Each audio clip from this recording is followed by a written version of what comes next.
pared everything down and took. The main thing with editing the script was removing lines of dialogue, and so it kind of comes up with that Pinterest thing where people are just kind of almost kind of just spluttering the necessary. But it just words implied, to get by. particularly in the 70s, it was definitely in the 70s. Is that the setting, the 70s? It seemed to be. It's just set kind of modern day. Yeah, it's just because I think it's shot on Super 8, which probably gives it a retro-y look. It does look sort of 70s with the colour schemes and the ambience in general. But I felt as if there was another layer there that you were perhaps not revealing, were hoping that the audience would pick up. Were you trying to say that their existence was quite boring until, of course, they went into the realms of music? Yeah, the kind of the tension between the two different types of between the dialogue scenes and the musical scenes is the idea that in the dialogue scenes they can't express themselves, and in the musical scenes either it's them suddenly expressing themselves, or it's happening in their minds, or just the main character's mind, and he's finally saying what he can't actually say out loud. But I wouldn't say, although it might be kind of boring for the audience, I wouldn't say that the boring scenes are meant to necessarily be boring. I'm not kind of trying to pass judgment and say that. Actually, what I am trying to say with some of the scenes where they're sitting there, and not that we've particularly seen this evening, but there's scenes where they're just sitting there, not saying anything to each other, is that it's still kind of important. They're still communicating just to be in a room together, and just to spend time together is of value in itself without kind of having, world-changing conversations. That's what I liked about the scene between the boy and the girl, the wine. The communication was going. Because 55% of your communication is physical. It's not always oral or verbal.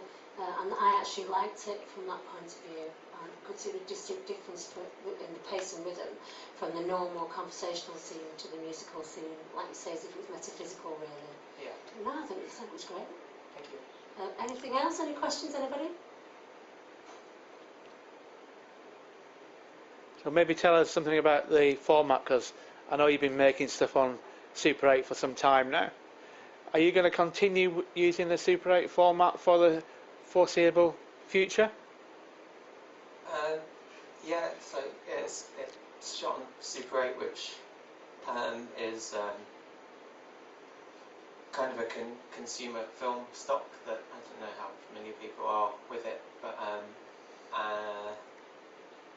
kind of chose it for this film because it seemed like it was what the main character might use. The main character is based on a friend of mine who's kind of an engineer and kind of a nerdy kind of outsider type who I think if he was going to pick up a camera and make a musical of his own life, then he would pick up that camera.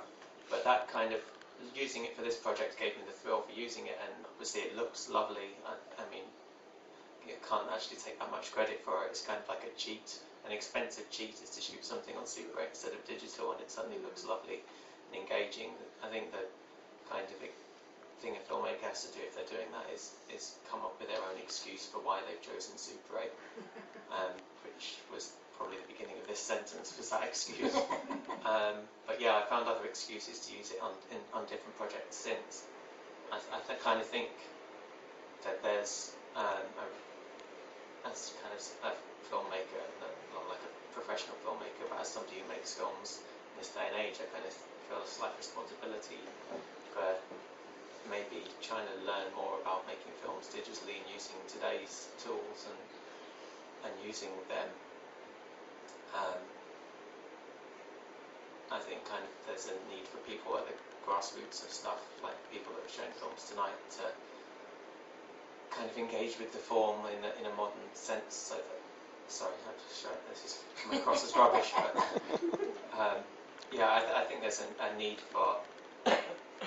I feel a bit guilty for not kind of developing a digital process because we shouldn't leave it all just to the future filmmakers. No, but it's nice for people to still be using that format. I mean, there is a movement. There is a whole movement out there, as you know, of people making films on Super 8 still. So don't stop doing it by any means. But you must have been fairly critical on your kind of filming, because 35-minute film, that's quite a lot of rolls of film, isn't it? So how many rolls did you use for the whole film? The ratio was about 4:1. So 4 minutes of footage shot for every 1 minute that was in the film at the end. Oh. So I don't know how many. Sorry, it was a while ago, so I don't remember how many reels it was, but yeah. That's quite a lot then. So that must have been quite an expensive film, really. Yeah, it cost just over £2,000, God. which actually isn't that much for a 35-minute film. Did you have any funding for that, or did you just all yourself? Credit cards. God. Yeah.